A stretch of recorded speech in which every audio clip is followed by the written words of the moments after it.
Buen día, me presento. Mi nombre es Araceli Fabián Crispín. Soy estudiante de la Benemérita Universidad Autónoma de Puebla en la licenciatura en Biotecnología y esta presentación es sobre el artículo The Multifunctional Lifestyles of Metabolism, Evolution and Applications. Este artículo fue escrito por Lauren y colaboradores para la revista Biotecnología y Microbiología Aplicada en el año 2020. Ok, bueno, para comenzar me gustaría mencionar a los hongos del orden Ascomycota. Este orden es bien conocido por tener miembros con diversos estilos de vida, es decir, podemos encontrar hongos saprótrofos, endófitos y parasitarios de otros hongos, plantas o animales, incluyendo insectos y nemátodos. Sin embargo, solo unos pocos hongos muestran estilos de vida multifuncionales, caso contrario a lo que exhibe este género de hongos Metarrhizum, en donde los miembros de este género a menudo muestran estilos de vida saprótrofa con un modo singular de adquisición de nutrientes. Esta categoría única de hongos, conocida como hongos patógenos de insectos endofíticos o por sus siglas EIPF, pueden vivir de forma mutualista dentro de los tejidos de las plantas, así como parasitar a los insectos. Dado su papel como regulador de la población de insectos del suelo, así como de la salud, crecimiento y productividad general de las plantas, Metarrhizum pues se considera tanto económica como ecológicamente importante, por lo que a continuación ofreceré una visión general del doble estilo de vida de Metarrhizum, tanto como patógeno de insectos y endófitos de plantas, así como sobre la utilidad de estos hongos como enmiendas agrícolas. Ok, bueno, empezamos con Metarrhizum como patógeno de insectos. De acuerdo a lo estudiado, sabemos que los hongos de este género no necesitan ser ingeridos por los insectos huéspedes para que se produzca la infección, sino que estos hongos pueden penetrar directamente en la cutícula del insecto. Este proceso comienza con la adhesión de los conidios fúngicos a la superficie cuticular, facilitado por genes de adhesión específicos, por ejemplo MAD1, y también por interacciones hidrofóbicas no específicas entre los lípidos epicuticulares y los conidios. Después, tras la adhesión, los conidios germinan para formar hifas que penetran en la cutícula del insecto a través de una combinación de presión mecánica de los apresorios, que son las estructuras de infección especializadas, y de la degradación enzimática mediada principalmente por enzimas hidrolíticas. Y ya una vez que penetra con éxito en la cavidad corporal del insecto hospedador, estos hongos cambian sus fenotipos de hifas filamentosas a blastosporas, que estas blastosporas proliferan en la hemolinfa, que es la cavidad corporal del insecto, y liberan toxinas robando nutrientes del hospedador, lo que finalmente provoca la muerte del hospedador de 3 a 7 días. Gracias a esta compleja relación entre Metarrhizum y sus insectos huéspedes, se utiliza como un modelo informativo para estudiar las interacciones huésped-patógeno. También se sabe que Metarrhizum infecta preferentemente a los insectos que se encuentran bajo tierra. Sin embargo, su rango específico de huéspedes va a variar dependiendo de la especie. Algunas especies como Metarrhizum robertsi y Metarrhizum anisople son generalistas con un amplio rango de hospedadores, mientras que otras especies como Metarrhizum acridum o Metarrhizum album tienen un rango de hospedadores más estrecho, que a menudo se restringe solo a miembros de un orden de insectos. Y bueno, se estima de hecho que la divergencia entre las especies generalistas y las especialistas se produjo hace 30 a 50 millones de años, aunque se ha debatido si fueron los especialistas o los generalistas los que evolucionaron primero. Con esto, gracias a Wang y colaboradores, en 2011 proporcionaron un argumento a favor del escenario donde los generalistas evolucionaron primero, sugiriendo como prueba de la validez de este escenario, uno, que la gran mayoría de los aislados de Metarrhizum encontrados en la naturaleza suelen demostrar amplios rangos de hospedadores. 2. Que los especialistas se han dispersado filogenéticamente entre los generalistas, lo que sugiere que los especialistas surgieron de los generalistas varias veces. Y 3. Que la especialización se asocia a menudo con condiciones que se suponen derivadas. Sin embargo, pues hace falta realizar un mayor número de investigaciones enfocadas en este dilema para dar una respuesta mucho más certeza. Bueno, continuamos con Metarrhizum como simbionte de plantas. Respecto a este tema, no fue hasta el siglo XXI, más de un siglo después del reconocimiento de Metarrhizum como patógeno de insectos, cuando se observó que Metarrhizum era un hongo asociado a las plantas. En 2002 se documentó la competencia de Metarrhizum en la rizosfera, ya que se encontró, se identificó a Metarrhizum anisople en la rizosfera de las raíces de la col, describiéndose además a la rizosfera como un refugio para esta especie, ya que se encontró una población 4 veces mayor de propágulos fúngicos en el suelo de la rizosfera interior que en el suelo de la rizosfera exterior. Y casi una década más tarde, en 2011, se informó el primer aislamiento exitoso de Metarrhizum anisople como endófito, porque se obtuvieron aislamientos recuperados de lugares de la planta huésped distantes del punto de inoculación, lo que sugiere que el hongo era capaz de moverse dentro de la planta.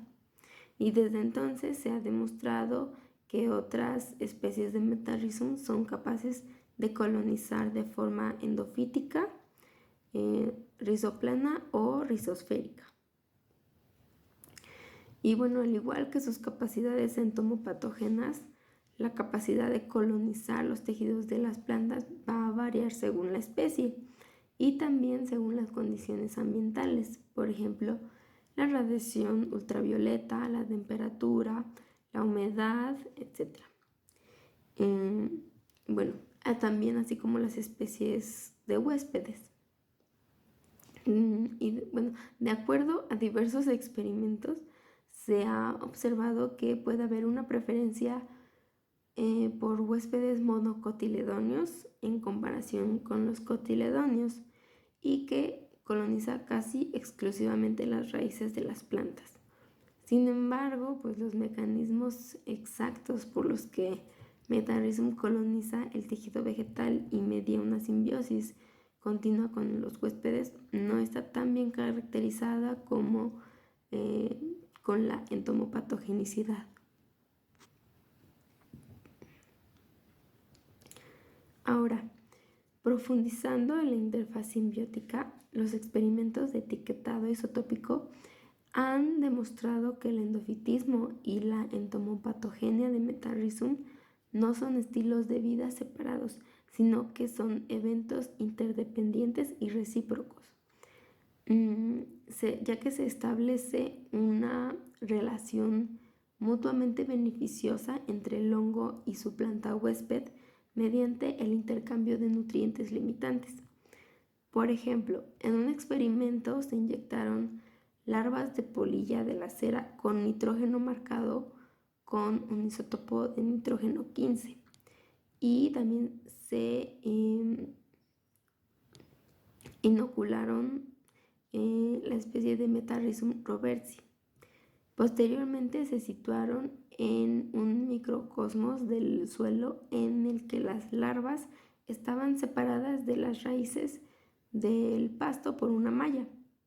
y al crecer a través de la malla el hongo pudo parasitar simultáneamente las larvas y colonizar la planta huésped, ya que se observó que el nitrógeno etiquetado podía encontrarse en los aminoácidos de las plantas en un plazo de 2 semanas, lo que demostraba la capacidad de Metarrhizum para traslocar el nitrógeno derivado de los insectos a las plantas huésped. Por otra parte, también informaron que a cambio Metarrhizum podía recibir carbono fijado fotosintéticamente en forma de fotosintato vegetal. Aquí usaron la adición de dióxido de carbono etiquetado con un isótopo de carbono 13, el cual iba a absorber la planta experimental en una cámara de crecimiento, observándose la incorporación del carbono 13 en los carbohidratos de las plantas y posteriormente en los carbohidratos específicos de los hongos, es decir, la quinina o la trealosa. Y bueno, aunque este fenómeno se produjo incluso en ausencia de insectos en el microcosmos experimental, se observó que la presencia de insectos que Metarrhizum podía parasitar daba un aumento significativo en la translocación de carbono 13 de la planta a Metarrhizum, lo que pues sugiere que el intercambio recíproco de nutrientes puede promover la estabilidad de la relación hongo-planta. Bueno, por último pasamos ya a las aplicaciones agrícolas de Metarrhizum. Y bueno, aquí dada la diversidad de rangos de hospedadores dentro del género, pues las especies de Metarrhizum elegidas como agentes de biocontrol pueden adaptarse a un objetivo deseado. Por ejemplo, el uso de especies con rangos de hospedajes estrechos puede considerarse más seguro, lo que permite minimizar los efectos fuera del objetivo en el ecosistema del suelo. Por ejemplo, Metarrhizum acridum es un especialista que infecta exclusivamente a insectos del orden Orthoptera, y este ha sido formulado comercialmente y desplegado como un BCA para el control de saltamontes y langostas a nivel internacional. Por otro lado, las especies de Metarrhizum con amplios rangos de hospedaje también pueden aplicarse para un control más amplio de una variedad de insectos. Por ejemplo, las formulaciones comerciales de la especie Metarrhizum anisople para el control de insectos de varios órdenes, pero en particular se ha utilizado para el control de plagas de salivazos de la caña de azúcar, el cual es un cultivo sumamente importante en Brasil y donde se considera uno de los programas de control biológico más exitosos del mundo. Y bueno, las especies que coloniza y promueve su crecimiento. Y bueno, entre las especies que coloniza y promueve su crecimiento incluyen el maíz, la judía blanca, el trigo, la soja, la papa, la yuca, el pimiento dulce, el centeno de cereales y el guisante de invierno austriaco. Ahora pasamos a las prácticas para la mejora. Entre ellas tenemos a la encapsulación en perlas de alginato de calcio o almidón, con las cuales experimentalmente se observó, esto fue utilizando Metarrhizum bruneum, que mejoraba la supervivencia del secado de los micelios y mejoraba significativamente el endofitismo en las plantas de tomate, incluso en el tallo de las plantas huésped, que esta fue la primera evidencia de una colonización endofítica del tejido del tallo, lo que permite pues una mayor protección del tejido por encima del suelo contra las plagas. Por otro lado, las cepas genéticamente modificadas pues también Pueden utilizarse en aplicaciones comerciales, donde por ejemplo los genes implicados en el estilo de vida EIPF, la variedad de genes que afectan la germinación, el rendimiento de los conidios o la tolerancia al estrés, pues pueden ser manipulados para aumentar la seguridad y la eficacia de Metarrhizum, de este género en aplicaciones agrícolas, tanto en el contexto del endofitismo como en la patogénesis de insectos. Y bueno, con esto finalizo esta presentación y agradezco su atención.